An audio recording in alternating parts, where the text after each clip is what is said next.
Hi folks, welcome to another episode of the Epochs of the Lotus Eaters. I'm of course joined by Bo, and today we are going to be talking about the life of Admiral Horatio Nelson, the famous English admiral who defeated the French forces during the Napoleonic Wars and died a heroic death at the Battle of Trafalgar.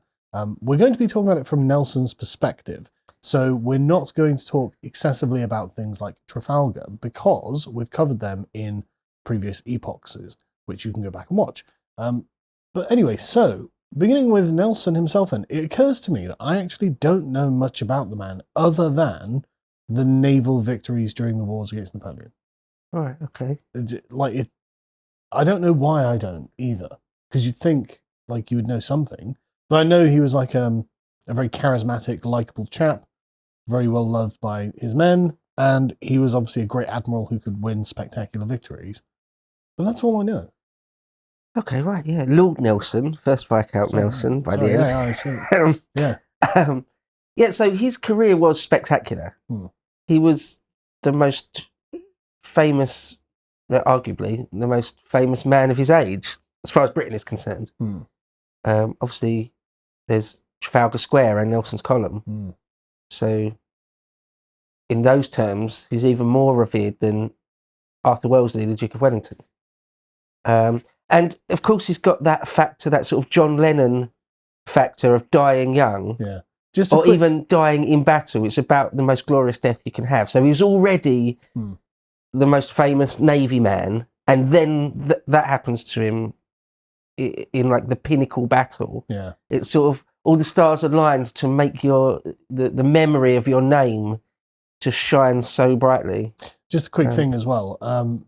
It occurs to me that the reason that Nelson would be more valued than Wellington is if we lost at sea, then we lose everything.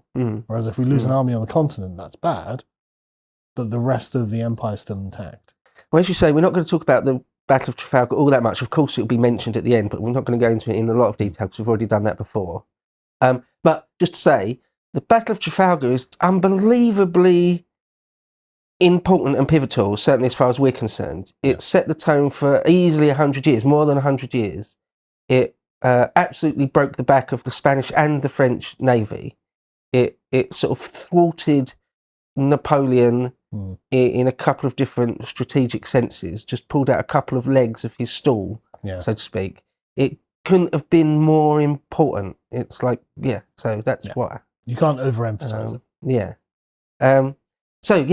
Perhaps because of that, because his sort of, glorious, quote unquote, death in battle at the Battle of Trafalgar, and he's already the hero of the Navy and the nation, that one event, that last event, that outshines everything else he did, sort of, in his life, unless you make an effort to go back and look at his career. But yeah, his career was stellar before that. So where does he come from? As a Norfolk boy. Oh, really? Yeah. Okay. The son of a pastor or a vicar. Sort of fairly middle class. Just normal guy. Not peasantry, but not gentry. Yeah. Yeah, pretty normal guy. I mean, I think he was one of the middle children of like 11. Right. Back then. Yeah.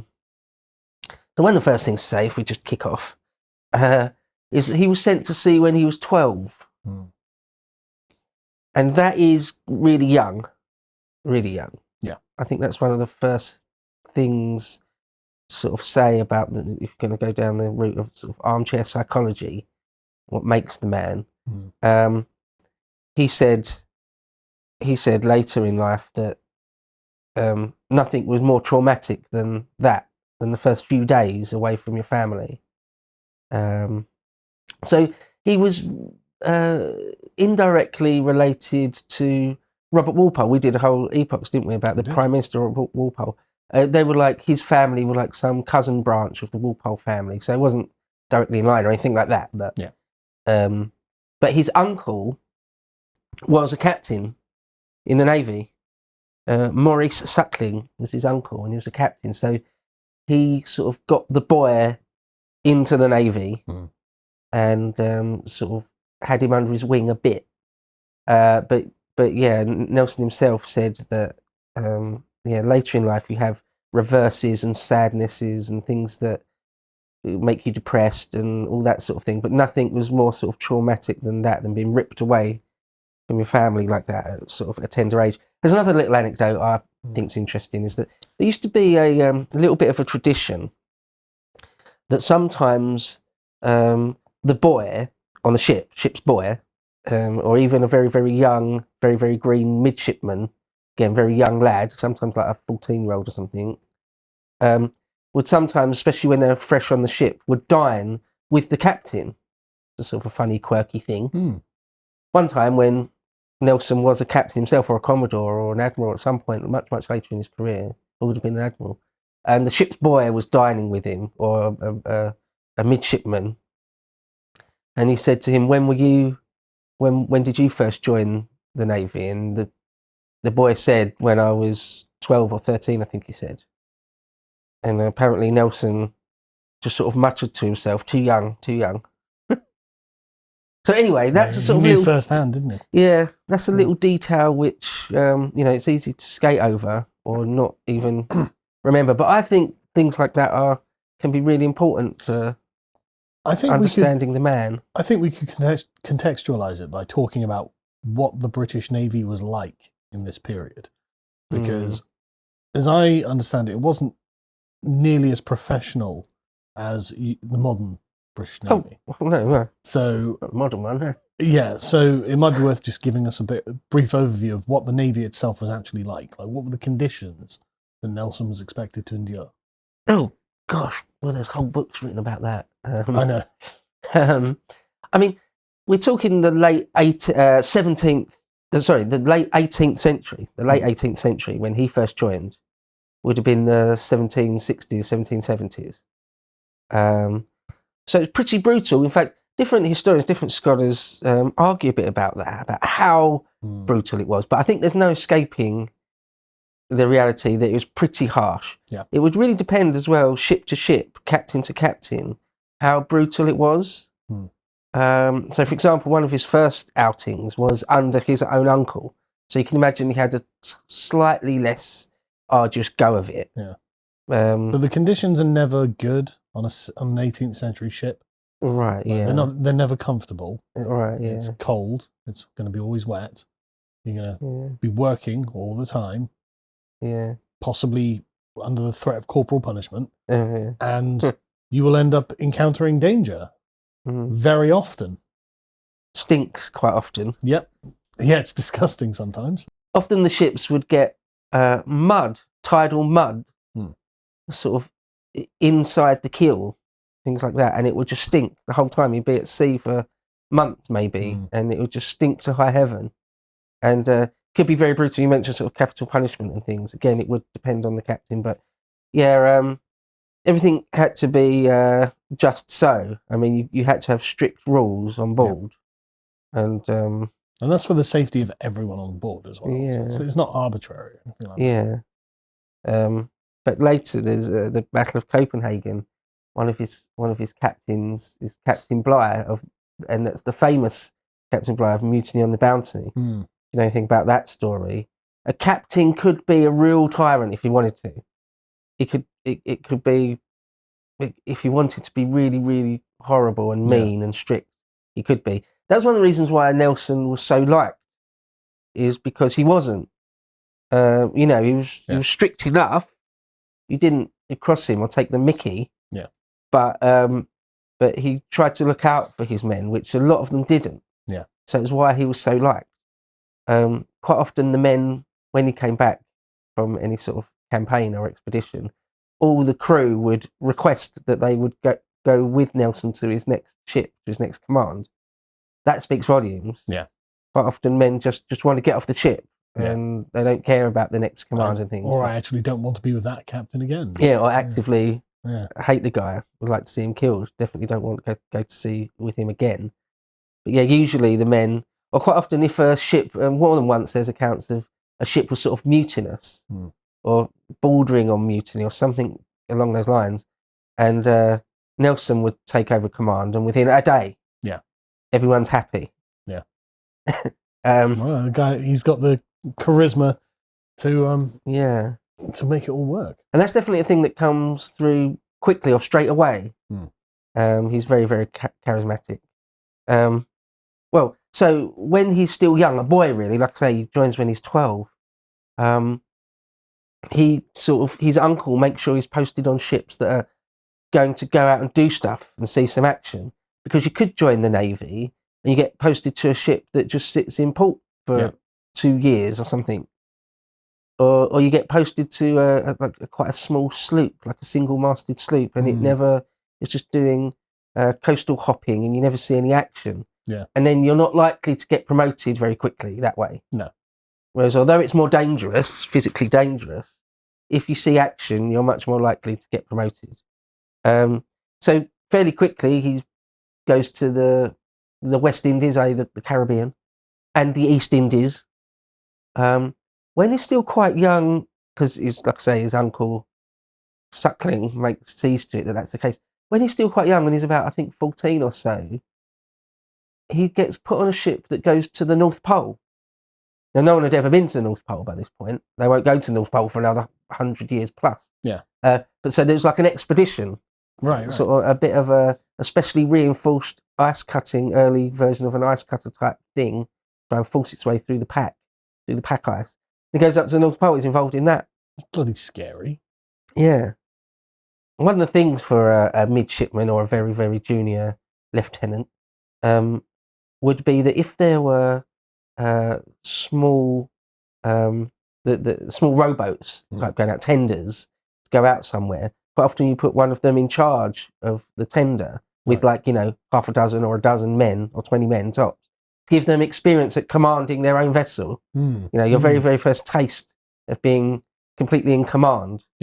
So quite often you might have that. You might have a very, very junior lieutenant who's like 16 years old, but he's in charge of a dozen old sea dogs on a little rowboat. I bet they were thrilled. It's like the young gentleman. He has to sort of cut his teeth at some point with the taste of command. Anyway, well, there's one famous anecdote up in the North Pole which someone said might not be true, because it might have just been made up after he became famous, after he became the famous Lord Nelson. Which is always a danger with people like this. Yeah. But out on the ice, without asking or having permission, he went out on the ice when their ship was caught in the pack ice at one point to try and hunt a polar bear. Probably not true. I mean, maybe. And he ran out of ammo. He only had a couple of shots. He ran out of ammo and was going to go and try and club it to death when he was recalled. It seems a bit... I mean, I'll just leave that in limbo. Yeah. I mean, there are a few stories from his childhood when he was a small child that seem to be true, and there's no real doubt cast over whether they're true or not, where he is one of those boys, you must have known them at primary school or something, that are just kind of fearless. Oh, yeah. Like they actually seem to have no fear. It's not like a pretension. They're not... it's not an act. They actually have no fear. Yeah. I don't know, like climbing a ridiculously tall wall or something. Yeah. He seemed to be one of those types of boys. Right. There was one story where he and one of his brothers were walking to school, but it was a giant snowdrift and they couldn't get through, so they turned back. And apparently his father had said to them, that's okay, if you don't think you can get through, you can't get through, don't worry about it. But I'll leave it up to you as a matter of honour whether you should try again and just get through. And even as a small boy, he would have been under 12, and Nelson just takes that as a challenge, really. Oh, my honour's at stake. Oh, well, then I'll keep going till if it kills me then. Yeah. Again, it's a bit of a perfect anecdote, because that's sort of how he conducted himself his whole career. One thing to say fairly early on is that he didn't have a death wish. He wasn't suicidal, but he was one of those officers that was just prepared to die loads. Loads. He'd send letters saying, we're probably going to go into action tomorrow or next week, and it's a decent chance I'm going to die. decent chance I'm going to die. So, and I do that dozens of times. Dozens and dozens of times. Getting Lord Miles vibes from this. Yeah. Just not that bothered about the death. Well, the best thing that could happen to you is to die gloriously in battle. Oh, he got what he wanted then. Yeah. Right, yeah. No wonder he died in battle in the end, really. In fact, a lot of his people said about him before he died, his own men and stuff, they would say in letters, the Admiral means to die in battle. He'll keep fighting the French until he dies. It's that sort of... Very impressive. Well, very honourable. Yeah, right. Wish we had more men like him. Yeah, a handful of men like that go a long way. Naval captains of the period were supposed to be sort of suicidally aggressive and brave. That was sort of expected of you. Yeah. But even among that, it stood out. Well, that's another thing I always found remarkable about the British Navy is just how aggressive we were supposed to be on the seas. And I recall reading an account of some captain who gets recalled because it's not that he didn't win, it's he didn't win by enough over the French or whoever it was. And so he'd won and he'd taken some losses and, it's like, okay, well, that normally for any normal situation would be, okay, that's a victory. Fair enough. But, he didn't win by enough of a margin and therefore he was flogged or something. And it's like, I mean, I approve of these incredibly high standards, so that's quite rough. Yeah. Because, by this period, but it's the same, the case is true for 100 years or more before this, is that big frigates or ship of the line, first, second, or third rate ship of the line or big frigates, they're so valuable that if you defeat one, you quite often take it as a prize. Yeah. Now, if you let a prize slip through your fingers through sort of laziness or cowardice, that's a massive problem. Your whole character is in doubt. Whether you should be in the Navy is in doubt. Whether you're a traitor actually now. You didn't strain every sinew to catch up with that prize ship and have a broadside engagement with it. You didn't do absolutely everything in your power. You weren't dying to make that happen. Well, now there's doubt over you and everything you do and say. Yeah, that sort of thing. When he was young, under 20 still, he was promoted very quickly, sort of as quickly as you could be, in a way. Again, before he's 20, he's out on the way to the East Indies around India, around Madras in the Bay of Bengal. He has some encounters with Hyder Ali's ships. Sorry, who's that? Oh, like the Tipu Sultan's father. Oh, right. So that's sort of the period, the generation before the Tipu. Right. So yeah.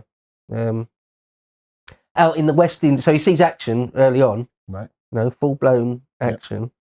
Out in the West Indies, with the Caribbean and sort of the coast, the Spanish Main of Central and sort of Northern South America coastlines. The Spanish colonies, he's sort of all over the place. He sees quite a lot of stuff go down in Jamaica, in the Caicos Islands, in British Honduras, what is now called British Honduras, in Nicaragua. One of the things, one of the sort of early adventures that's sort of fully worthy of note is on Lake Nicaragua. There was a fort there that we'd decided we really needed to relieve the Spanish of. Fort Immaculate Concepcion. Oh, yeah. And there's sort of fairly bitter fighting involved. So that's another thing to mention early on about Nelson is that he's a Navy officer, but quite often, if you wanted to, if you were this way inclined, a Navy officer could also just act as a Marine, which is to say acting as a soldier in the army.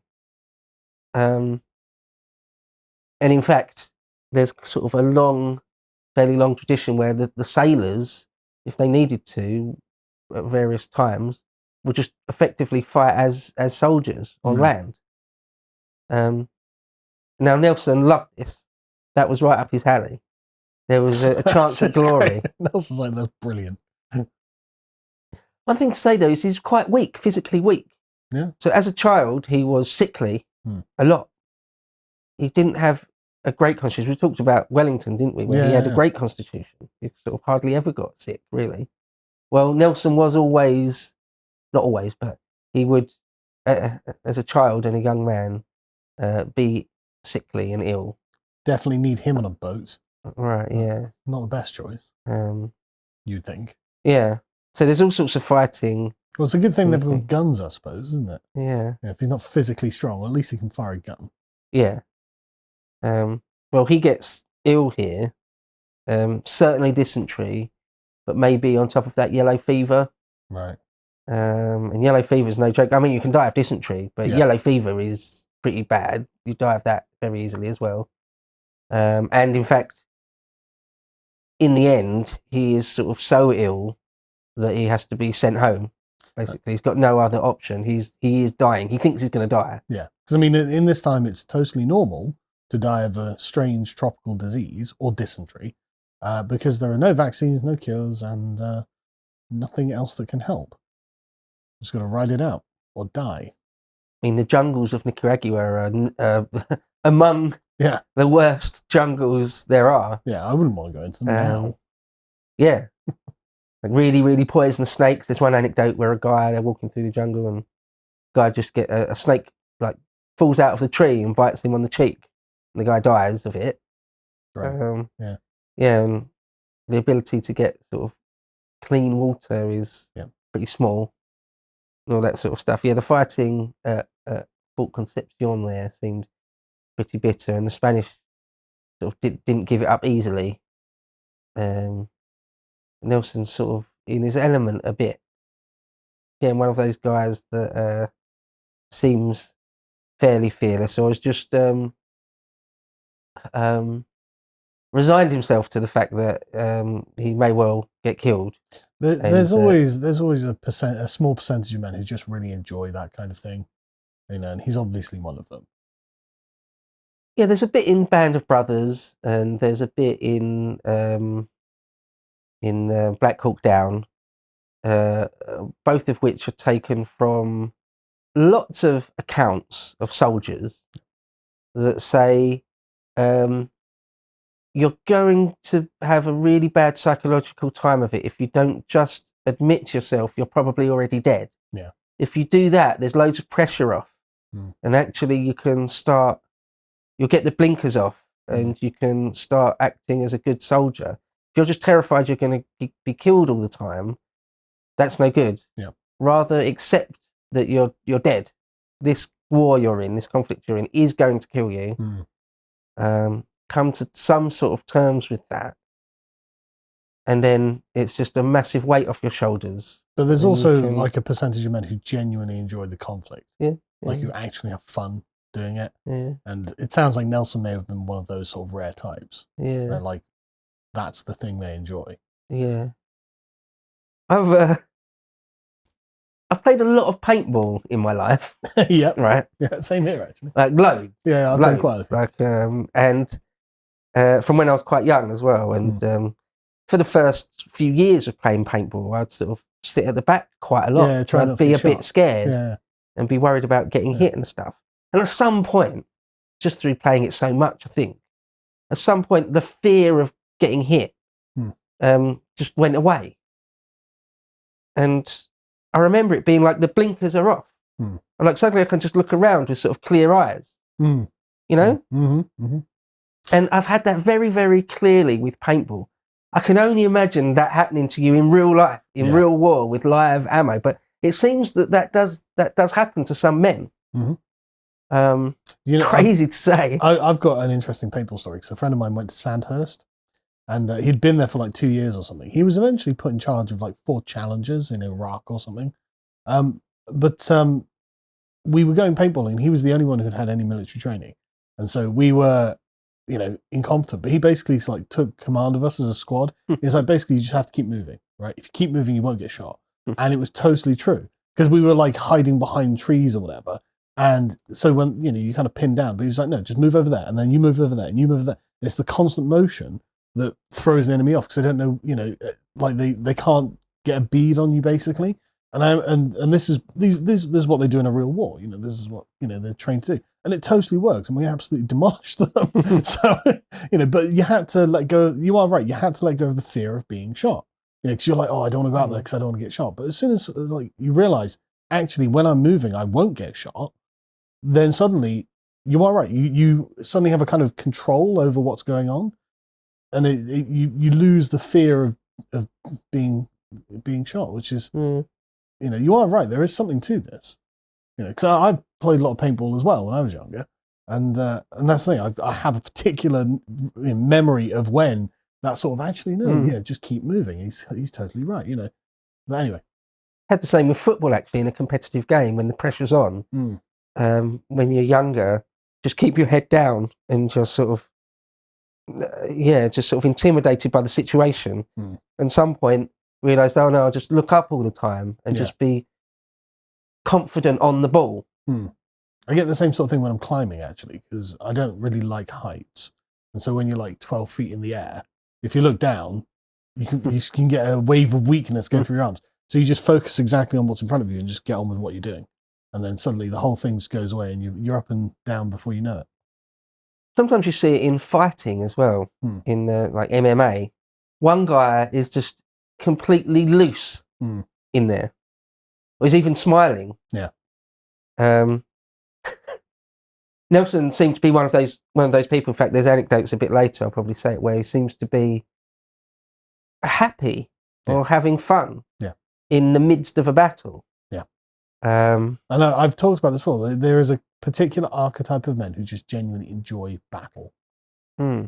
Is their fun. They get there was Michael Portillo did a documentary about violence a few years ago, where he talks about something like 18% of men just get a dopamine rush when they're in a fight, and it's totally normal. You think it's evolutionary. Of course you're going to need some men who enjoy battle if you want your tribe to survive and things like this. And so, but these men still exist. Yeah. Right. Yeah. Fighting it's a classic thing that if someone tags you, they punch you square in the face. They got you good as a sort of defensive thing. You smile and pretend it didn't hurt. There's that, but then there's other guys that it's not that. They genuinely love it. Yeah. Think of maybe Robbie Lawler or Conor McGregor. Maybe they just love it. They're completely relaxed. Yeah. In there. Yeah. In their element. So anyway, seems like Nelson had that again from very early on, from the beginning, really. He has to come home from the West Indies with yellow fever, but he does go through the ranks sort of very, very quickly. You have to do an examination, go before a board, and one of his early ones, his uncle Maurice was on it, but he didn't. His uncle didn't tell the other senior officers that this was his nephew. Oh, really? But Nelson always passed with flying colours. That's lucky. Anyway, he's made a captain at the age of 20. That's incredible. Yeah. So that's not completely unheard of. He's not the youngest man in history. Sure, but still. Sometimes unusual. That happened, but it was quite rare, yeah. Really quite rare. And if you're some 40-year-old sea dog, you're like, well, I hope you're good. Apparently, in all his examinations, he just aced it every time. And even even in his early 20s, much more senior officers would say things like, to each other, if you've got any questions or you're not sure about something or other, ask young Horatio. He knows. He will know. Well, that's the advantage of having been on the ship since you were 12. I suppose. Yeah. Exposed to everything. You just live and breathe it. Yeah. Right. Yeah. Like my entire education really was on the ship. Yeah. So, sort of all I know, and I know it inside out. Yeah. So yeah, that's one thing to say.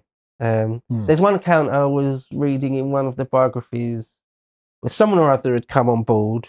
Some sort of quite important dignitary, maybe one of our junior princes or something, and he said I'd rarely ever seen such a boy of a captain. But there you go. Whenever it was a test of whether he was too young or not, he always passed it with flying colours. Once or twice when he was so young, someone would try and sort of, take the mickey in some way, or try and say something about, pipe down kid or whatever. Yeah. And there's one great comeback. He said, I'm the same age as the Prime Minister, pick the younger. I'm the same age as the Prime Minister, and if he can run government, then I'm sure I can run this ship.